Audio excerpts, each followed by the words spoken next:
I just like to know your thoughts on. I watched it, and there he was, no shirt. Well, he was the best player. Yeah, no shirt and talking and bad mouthing here and there and everything. And what's your thoughts on that? Well, he had a great 32 points in 22 games. Does that give him the right to yap off, or you think he had a couple beers in him, or what? What I think happened, he had 2 quick beers, and I don't understand though him giving the Montreal fans. Why give the Montreal fans? They never did nothing, right? There wasn't anybody in the stands.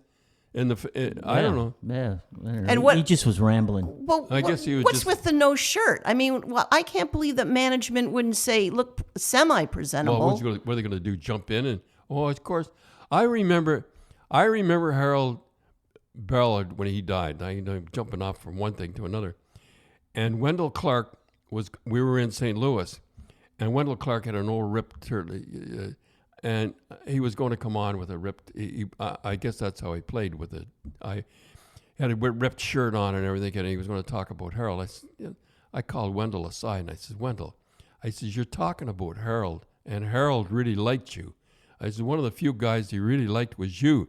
I said, "Why don't you go and put on a Toronto Maple Leaf sweater and look good and comb your hair?" And by golly, he did. Anyhow, I don't know why. Don't ask me. They should have caught him before he went on. But I'm sure the NHL wasn't too happy because Gary Bettman is he's very conscious about the. Well, can you imagine though, Dad, if a Canadian kid had done that and with no shirt and talking about? I mean, I think you give him a lot of slack because he was Russian and everything. But I'm thinking, can you imagine if a Canadian kid? If it had been Braden Point that led the league in goals. He would have been ripped to shreds.